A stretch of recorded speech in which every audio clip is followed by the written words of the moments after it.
اعوذ باللہ من الشیطان الرجیم بسم اللہ الرحمن الرحیم لقد من اللہ علی المؤمنین اذ بعث فیہم رسولا من انفسہم یتلو علیہم آیاتہ ویزکیہم ویعلمہم الکتاب والحکمت وإن کانوا من قبل لفی ضلال مبین۔ الحمد للہ نحمده ونستعینه ونستغفره ونؤمن به ونتوکل علیہ ونعوذ باللہ من شرور انفسنا ومن سیئات اعمالنا من يهده الله فلا مضل له ومن يضلله فلا هادي له ونشهد ان لا اله الا الله وحده لا شريك له ونشهد ان سيدنا ونبينا محمدا عبد الله ورسوله ارسله كافة للناس بالحق بشيرا ونذيرا وداعيا الى الله باذنه وسراجا منيرا صلی اللہ علیہ وعلی آلہ واصحابہ اجمعین۔ اللہ تعالیٰ کی حمد و ثنا بیان کرتا ہوں کہ آسمانوں اور زمین اور تمام فلکیات کا وہ ایک اکیلا مالک، کوئی اس کا شریک نہیں، کوئی اس کا پارٹنر نہیں، کوئی اس کا ایسوسیٹ نہیں۔ وَلَهُ مَن فِي السَّمَاوَاتِ وَالْأَرْضِ، جو کوئی بھی آسمانوں اور زمین میں موجود ہے ہر ایک کا بلا شرکت غیر وہ ایک اکیلا مالک۔ ان ساری باتوں کا اعتراف کرتے ہوئے ہم یہ بھی گواہی دیں کہ جناب محمد الرسول اللہ صلی اللہ علیہ وسلم اللہ کے بندے ہیں اور آخری رسول ہیں، جن کے قلب مبارک پر اللہ تعالیٰ نے اپنا آخری کلام نازل فرمایا۔ وہ نبی جنہوں نے اللہ تعالیٰ کے اس آخری پیغام کو نہ صرف دنیا انسانیت کو پہنچایا بلکہ اللہ تعالیٰ کی اس کتاب قرآن مجید، جس کی پوری تھیم امن و امان اور شانتی اور پیس اور ٹرینکولیٹی پر چلتی ہے، اس تھیم پر زندگی گزارتے ہوئے امن و امان کی خاطر ایسی قربانیاں دیں جس سے اس دھرتی اور اس آسمان نے ایک ایسا زبردست انقلاب دیکھا اس شخص کی محنتوں سے جو کبھی انقلابی تھا ہی نہیں سرے سے۔ اس نے اپنے ہر معاملات میں، ہر ڈیلنگ میں، ہر ویوہار میں اور زندگی کے ہر پہلو میں، یہاں تک کہ جو جوابی جنگیں انہیں لڑنی پڑی اس میں بھی انسانیت اور انسانی ہمدردی کو اور انسان کی جان کی قدر و قیمت کو اہمیت اور سروپری اور ٹاپ پر رکھا۔ اس شخص نے اپنی 23 برس کی نبوت میں ایک ایسی کریٹو ٹیم تیار کی جس کے زبردست کارناموں کی انسانی ہسٹری گواہی دیتی ہے۔ انسانی ہسٹری گواہی دیتی ہے کہ انہوں نے ماڈرن تعلیم کا ایسا مضبوط فاؤنڈیشن تیار کیا جس کی بنیاد پر کئی قوموں کی تہذیب و تمدن اور سویلائزیشن کھڑے ہیں۔ اور یہ باتیں جو میں کہہ رہا ہوں میری اپنی نہیں ہے بلکہ ایک عیسائی ہسٹری کے لکھنے والے نے اپنی کتاب میں لکھی ہے جو سن 1982 میں ہانگ کانگ میں چھپی ہے۔ لیکن افسوس کی بات ہے کہ اسی ہسٹری کے لکھنے والے کو یہ بات بھی لکھنی پڑی کہ ایسا کیا ہوا کہ جس قوم کے پاس حکمت اور وزڈم اور لاجک اور دلیل اور ریزننگ سے بھرپور کتاب موجود ہے، اس کے باوجود وہی قوم ایسی نامعقول کیوں ہو گئی کہ محمد صلی اللہ علیہ وسلم کی شخصیت کے علاوہ دوسری شخصیتوں میں اپنا ہیرو تلاش کر رہی۔ کیا یہ باتیں ہوشمندی کی طرف دعوت نہیں دے رہی ہیں؟ آج دنیا میں انسان تو زندہ ہے، انسان زندہ ہے لیکن انسانیت مر چکی ہے۔ انسانیت کا ڈھونگ کرنے والے بڑے بڑے ملک بھی اپنی منافقت جو ہے وہ دنیا سے چھپا نہیں سکے۔ دنیا میں جہاں بھی دیکھو فرعونیت، قارونیت اور حامانیت کا بول بالا ہے۔ یعنی ایک طرف ظالم حکمرانی، دوسری طرف مذہب اور دھرم کے نام پر ڈھونگ کرنے والے ہر کلر کے مذہبی چودھری، اس میں ہمارا گرین کلر بھی شامل ہے۔ مذہبی چودھری جو ہے معصوم انسانوں کو بیوقوف بنانے کا کام کر رہے ہیں، اور تیسری طرف مال و دولت اور خزانوں کے انبار ایسے جمع کیے جا رہے ہیں کہ دنیا کے چند % کی آبادی کے لوگ 90% کی دھن دولت پر قبضہ کیے ہوئے بیٹھے ہوئے ہیں۔ اور دنیا میں ایسا فتنہ اور فساد برپا ہو رہا ہے جس کی طرف قرآن مجید نے دھیان دلوایا، ظہر الفساد فی البر والبحر بما کسبت ایدی الناس لیذیقہم بعض الذی عملوا لعلہم یرجعون۔ زمین اور سمندر پر فساد ہی فساد مچا ہوا ہے، ڈسٹربنس مچا ہوا ہے، اور یہ کسی اور کا نہیں بلکہ انسانوں کے کرتوت کی وجہ سے ہو رہا ہے، اور یہ اللہ تعالیٰ کی طرف سے سزا ہے، عبرت کا سبق ہے انسانوں کے لیے کہ انسان لوٹے تو صحیح، اپنی روش سے پلٹے تو صحیح۔ آج جو امت پر مصیبتیں واقع ہو رہی ہیں، آپس کی فرقے وارانہ بھڑنت، ہر طرف بدامنی بدامنی، یہاں تک کہ بدامنی ہو رہی ہے کہ جس ملک میں ہم رہتے ہیں اس ملک کے عام مسلمانوں کا بھی اب یہ نظریہ بننے لگا ہے، عام مسلمانوں کا، کہ جہاں مسلمان کثرت سے آباد ہیں وہاں امن میسر نہیں ہے، جبکہ جس ملک میں ہم رہ رہے ہیں وہاں ہمارا اکثریت میں نہ ہونا وہ الحمدللہ ہمارے لیے خیر ثابت ہو رہا ہے۔ خدا نہ خواستہ اگر ہم یہاں بھی اکثریت میں ہوتے شاید ہم بھی ویسی ہی بدامنی کا شکار ہوتے جیسے ان ملکوں میں بدامنی ہو رہی ہے جہاں ہماری اکثریت ہے۔ یہ میرا کہنا نہیں، عام مسلمانوں کا کہہ رہا ہے۔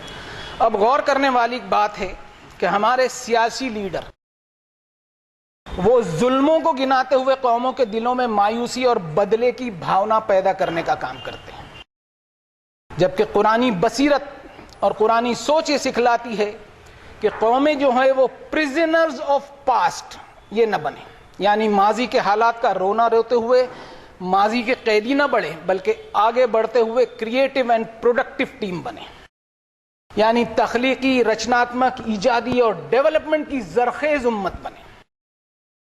جس کتاب کی ہم تلاوت کرتے تھکتے نہیں اس کتاب میں موجود ہے یہ آیت، فَلَمَّا عَتَوْا عَمَّا نُهُوا عَنْهُ قُلْنَا لَهُمْ كُونُوا قِرَدَةً خَاسِئِينَ۔ جو قومیں اپنے زخموں کو کریدتے رہنے میں مصروف ہو جاتی ہے نا، ان قوموں سے اللہ تعالیٰ صلاحیتوں کو چھین لیتے ہیں جس سے ان کی ترقی، ان کا ڈیولپمنٹ اور پروگریس رک جاتا ہے۔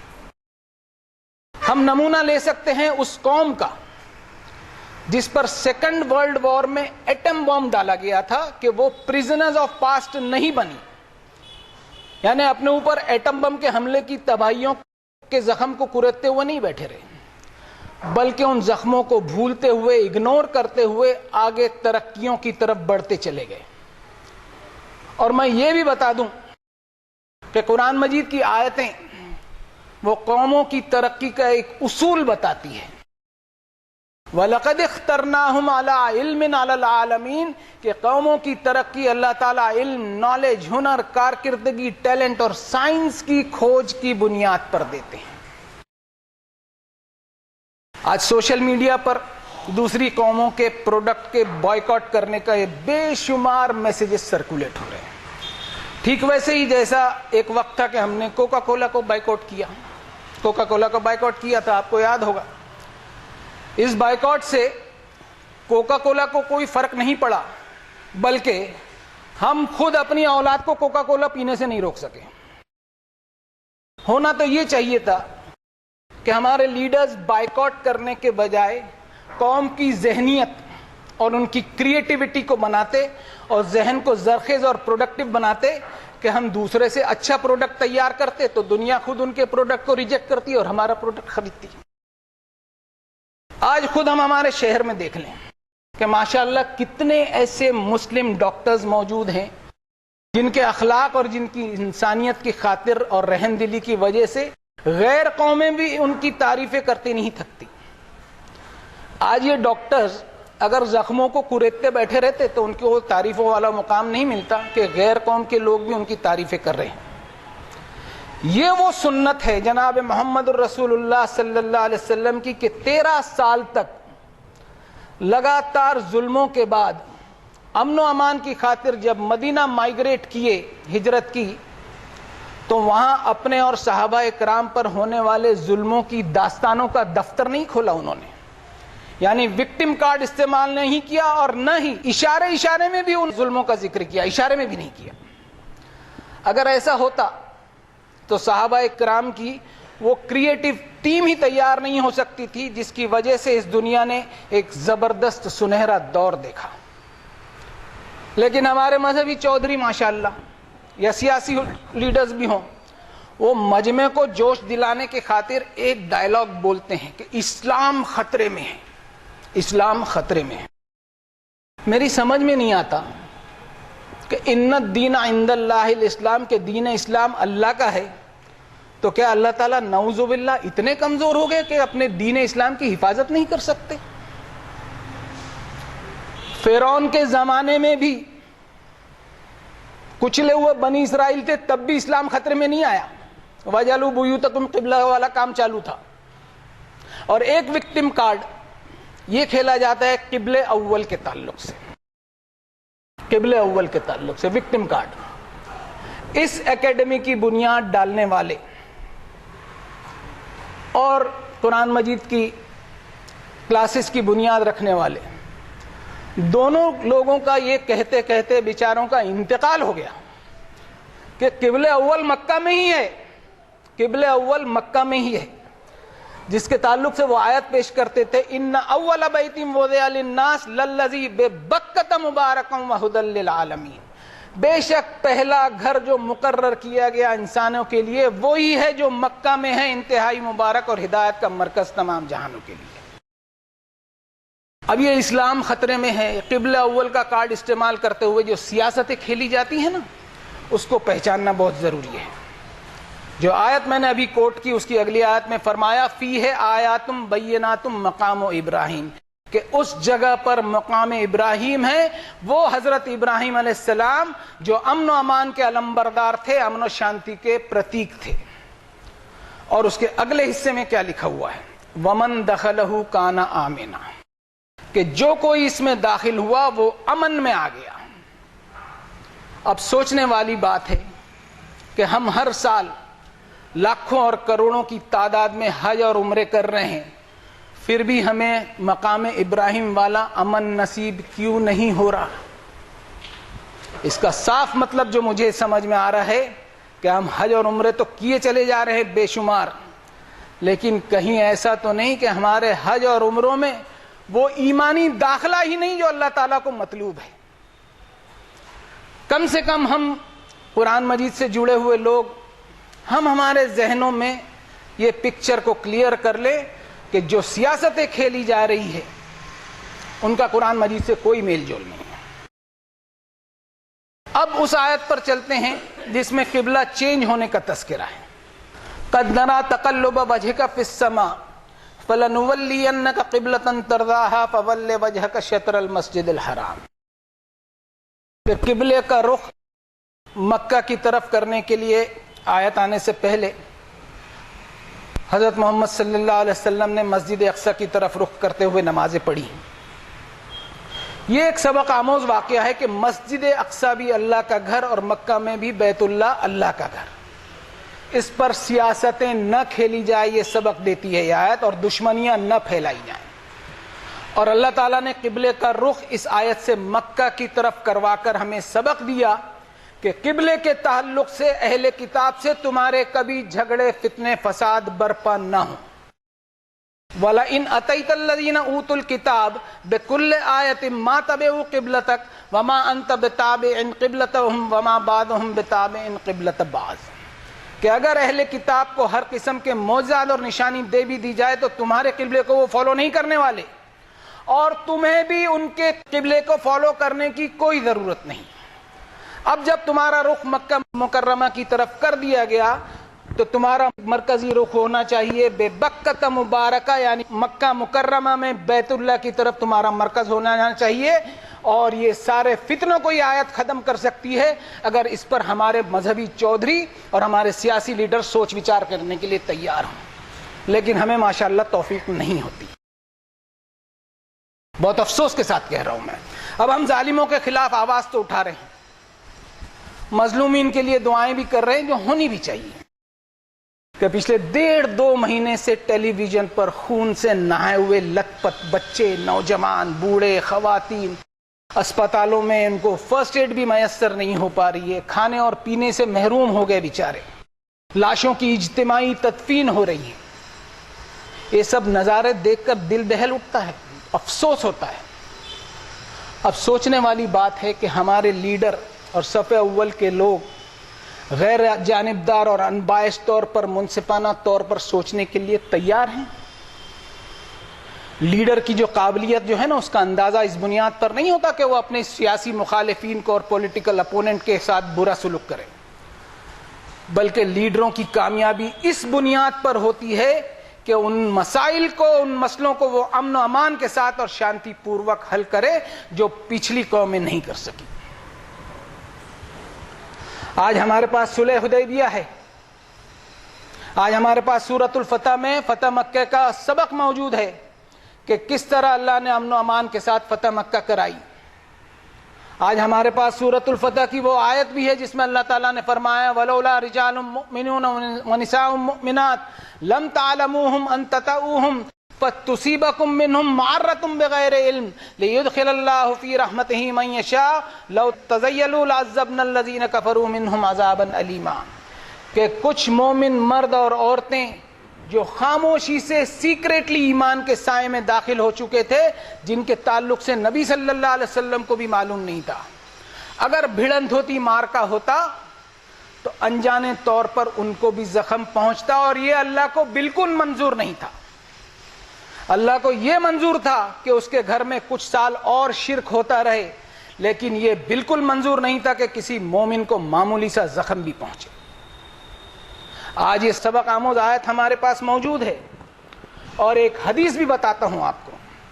لا ينبغي للمؤمن ان يذل نفسه، قالوا وكيف يذل نفسه؟ قال يتعرض من بلاء ما لا يطيق، او كما قال علیہ الصلوۃ والسلام، کہ مومن اپنے آپ کو ذلیل نہ کرے، مومن اپنے آپ کو ذلیل و رسوا نہ کرے۔ تو صحابہ نے پوچھا یا رسول اللہ، مومن اپنے آپ کو ذلیل کیسے کر سکتا ہے؟ تو نبی نے فرمایا کہ ایسی طاقت سے نہ بھڑ جائے جس کا مقابلہ کرنے کی خود اس کے پاس حیثیت اور طاقت نہ ہو۔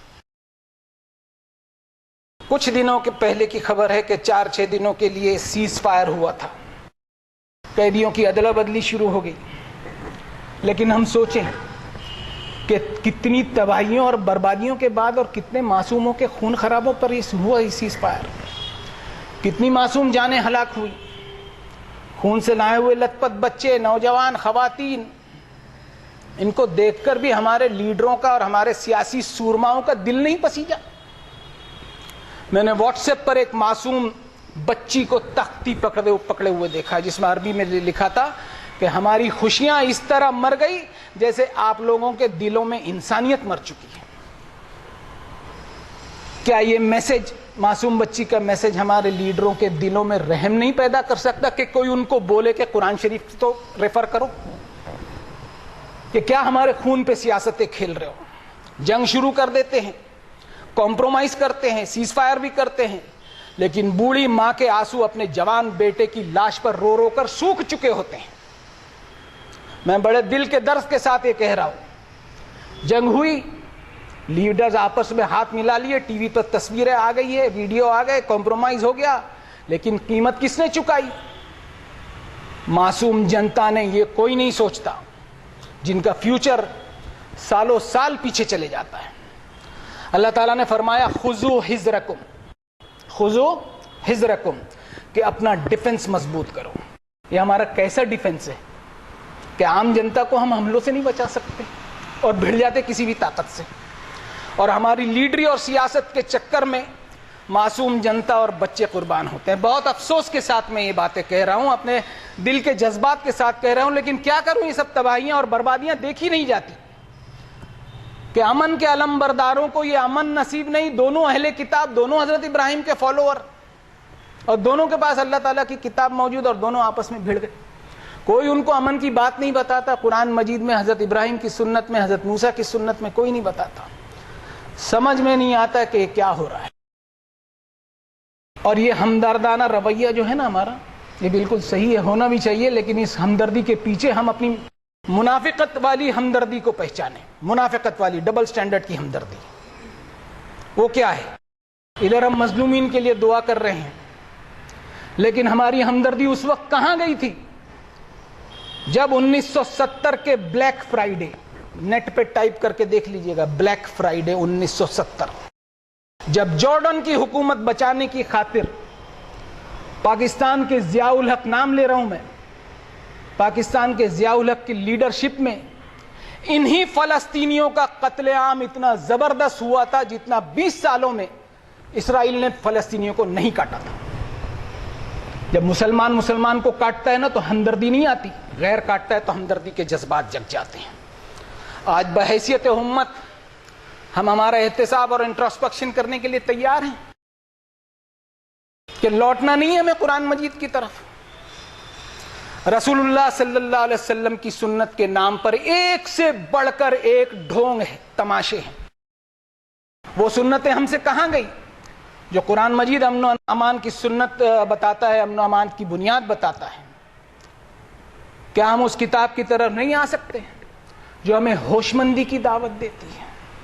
ویری سوری ٹو سے دیٹ۔ بارک اللہ لنا ولکم فی القرآن العظیم ونفعنا وإياكم بالآيات والذكر الحكيم إنه تعالى جواد كريم ملك بر رؤوف رحيم فاستغفروه إنه هو الغفور الرحيم۔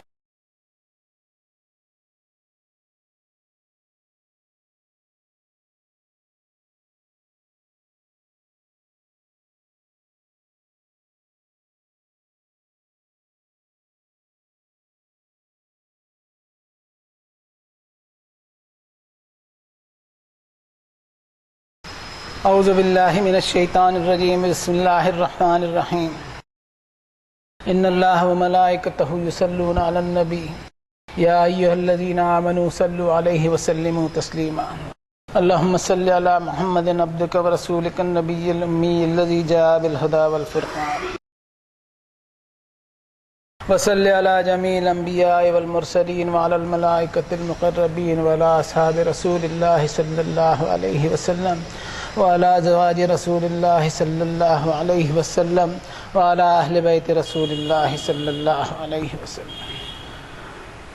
ربنا انك انت السميع مستجيب الدعوات، ربنا لا تؤاخذنا ان نسينا واخطأنا، ربنا ولا تحمل علينا إصرا كما حملته على الذين من قبلنا، ربنا ولا تحملنا ما لا طاقة لنا به، واعف عنا واغفر لنا وارحمنا، انت مولانا فانصرنا على القوم الكافرين، ربنا انت ولينا فاغفر لنا وارحمنا انت خير الغافرين، ربنا انك من تدخل النار فقد اخزيته وما للظالمين من انصار، ربنا فاغفر لنا ذنوبنا وكفر عنا سيئاتنا وتوفنا مع الابرار، اللهم ايد الاسلام والمسلمين، اللهم انصر من نصر دينك الذي جاء به محمد صلى الله عليه وسلم واجعلنا منهم، اللهم ارنا الحق حقا وارزقنا اتباعه، اللهم ارنا الباطل باطلا وارزقنا اجتنابه، اللهم ارنا الاشياء كما هي، اللهم هين علينا سكرات الموت، اللهم اخرجنا من الظلمات الى النور، ربنا تقبل منا انك انت السميع العليم وتب علينا انك انت التواب الرحيم برحمتك يا ارحم الراحمين۔ عباد اللہ اتقوا اللہ رحمنی ورحمکم اللہ، ان اللہ یأمر بالعدل والإحسان وإيتاء ذي القربى وينهى عن الفحشاء والمنكر والبغي يعظكم لعلكم تذكرون، اذكروا الله العلي العظيم يذكركم واشكروه على نعمه يزدكم ولذكر الله أكبر والله يعلم ما تصنعون۔